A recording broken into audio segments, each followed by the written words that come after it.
Et si un simple interrupteur pouvait priver toute une armée de son oxygène? Imaginez une ville pas plus grande qu'une tache sur la carte qui, depuis l'année 2014, fait battre le cœur logistique du front sud. Cette ville, c'est Pokrovsk, l'artère vitale par laquelle transitent carburant, munitions et nourriture, soutenant des milliers de soldats et la survie même d'une région entière. Aujourd'hui, tout a basculé. Les convois civils ne passent plus. Les routes, autrefois grouillantes de vie et d'approvisionnement, sont devenues des couloirs de mort. La moindre tentative de traversée est une partie de roulette russe, où chaque camion, chaque ambulance, chaque fourgonnette devient une cible. Ce n'est plus une simple coupure, c'est l'asphyxie logistique. Car le contrôle de Pokrovsk, c'est bien plus qu'une question de territoire. Celui qui tient cette ville décide du sort des bataillons entiers positionnés plus au sud. Sans Pokrovsk, impossible d'alimenter les lignes, de renforcer les défenses ou d'évacuer les blessés. Perdre Pokrovsk, c'est voir l'artère principale se rompre, condamnant la machine de guerre à l'agonie et mettant en péril l'économie et la stabilité de toute la région. Ce n'est pas un point de détail, c'est l'avenir du front qui se joue ici, l'équilibre entre résistance et effondrement. Et si la ville tombe, c'est une porte qui s'ouvre pour la conquête méthodique, implacable, du cœur industriel ukrainien. Mais comment une place forte, si essentielle, a-t-elle pu tomber aussi vite? Pour comprendre cette débâcle, il faut plonger dans les coulisses de la chute de Pokrovsk.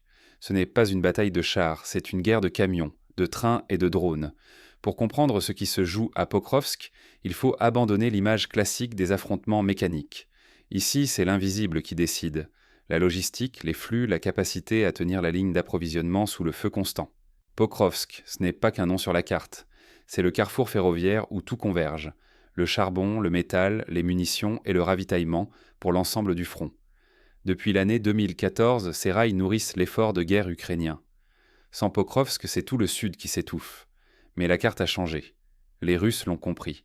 La victoire ne passe plus par des colonnes d'assaut, mais par l'asphyxie logistique. Leur tactique a évolué. Fini les offensives frontales contre des fortifications bétonnées et des champs de mines. Place à l'infiltration de petits du groupe qui contournent les positions, coupent les routes et progressent mètre par mètre jusqu'à isoler chaque garnison. La route principale d'approvisionnement, la fameuse T05-04, est aujourd'hui sous un feu si dense que même les camions blindés ne s'y risquent qu'à pleine vitesse la nuit. L'artillerie russe, l'aviation et les drones tractent chaque convoi.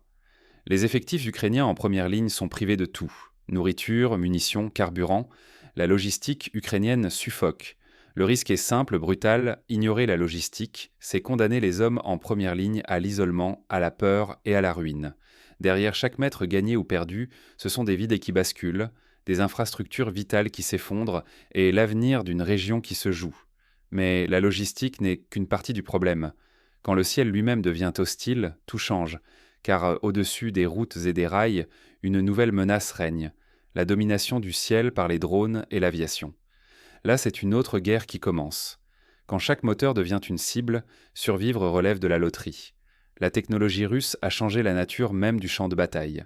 Désormais, le ciel au-dessus de Pokrovsk n'appartient plus aux hommes, mais aux machines.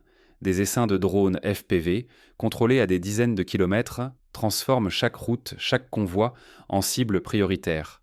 La moindre signature thermique, le moindre bruit de moteur attire instantanément la foudre. Les Russes ont perfectionné la terreur aérienne.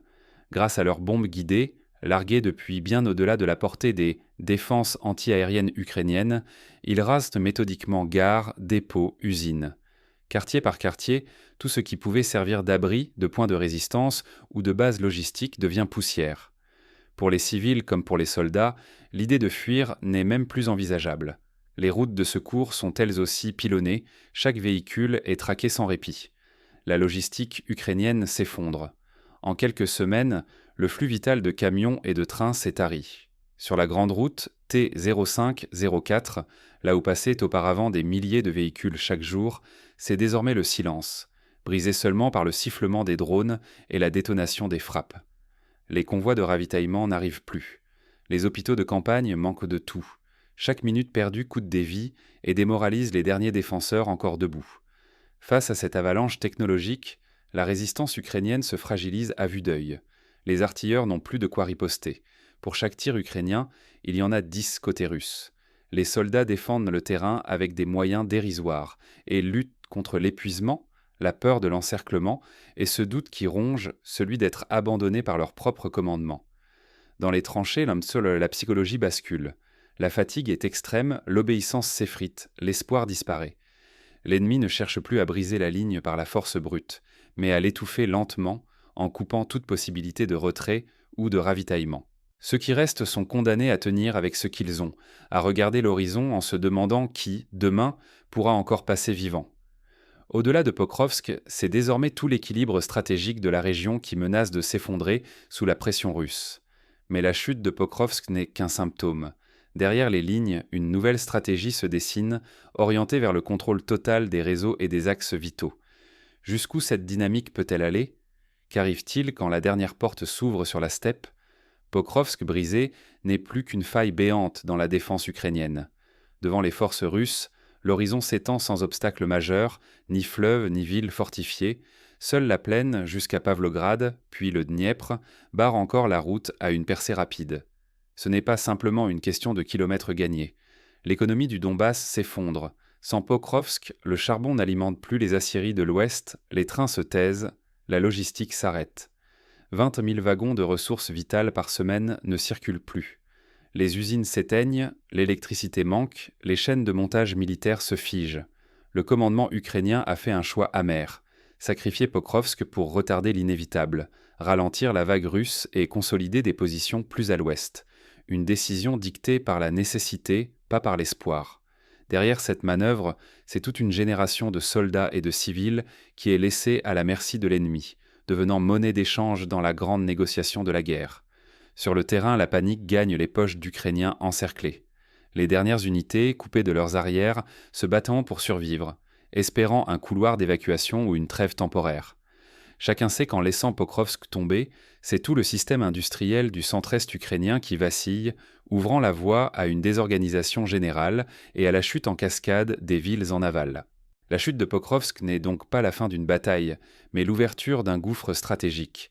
Chaque heure gagnée coûte des vies, chaque jour perdu rapproche la catastrophe totale. Dans ce contexte, civils et soldats deviennent des pions tragiques d'un jeu cynique, où l'industrie, la mobilité et la survie d'un pays entier sont en jeu.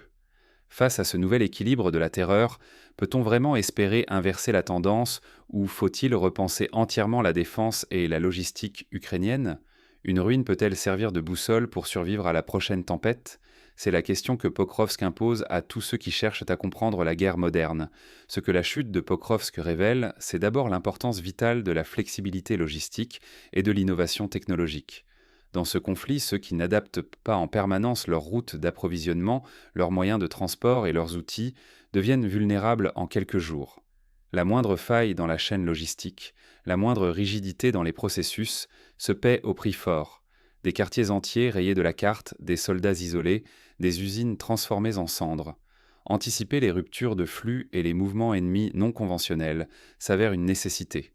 À Pokrovsk, ce ne sont pas les colonnes de blindés qui ont emporté la ville, mais des groupes insaisissables, infiltrant les lignes, coupant la communication et frappant là où on ne les attendait pas. La résistance héroïque ne suffit plus face à une guerre qui évolue plus vite que les doctrines classiques. Aujourd'hui, la guerre ne se gagne ni par le courage seul, ni par la puissance brute des chars. Ce sont la rapidité d'adaptation et la résilience de la chaîne logistique qui décident du sort d'une ville ou d'un pays. Chaque minute de retard stratégique se chiffre en vies et en infrastructures perdues. Quand les décisions arrivent trop tard, les conséquences deviennent irréversibles. Des pertes humaines massives, un effondrement économique et des années de reconstruction à prévoir. Ignorer ces leçons, c'est condamner d'autres villes à répéter la tragédie de Pokrovsk, ailleurs et peut-être plus près de chez nous qu'on ne l'imagine. Mais alors, face à ces constats, quel rôle pouvons-nous jouer, nous qui sommes loin des lignes de front ? La lucidité stratégique peut-elle se transformer en action concrète ? Aujourd'hui, Pokrovsk est tombé, mais la prochaine bataille se prépare déjà. Ce n'est pas seulement une ville qui s'effondre, c'est tout un système vital qui bascule. La chute de ce hub logistique résonne bien au-delà de la ligne de front. Chaque route coupée, chaque usine détruite, chaque convoi réduit au silence rapproche le cœur du pays d'une asphyxie lente mais certaine. Rester passif, c'est accepter que d'autres hubs, d'autres vies, d'autres infrastructures essentielles tombent à demain. S'imaginer à l'abri ou croire que la guerre ne concerne que les cartes et les chiffres, c'est déjà perdre du terrain. La compréhension, l'attention, la vigilance. Ce sont aujourd'hui vos premiers remparts. Chacun d'entre nous a le choix. Fermer les yeux ou regarder en face ce que signifie la perte de Pokrovsk, un avertissement. Car derrière le bruit, les ruines et les chiffres, il y a la réalité crue d'un pays qui perd non seulement du territoire, mais aussi ses veines, son énergie, son avenir. Prendre conscience, c'est déjà se préparer à la suite. La prochaine étape, c'est celle de la lucidité collective, comprendre ce qui s'est joué à Pokrovsk pour ne pas revivre ce scénario ailleurs.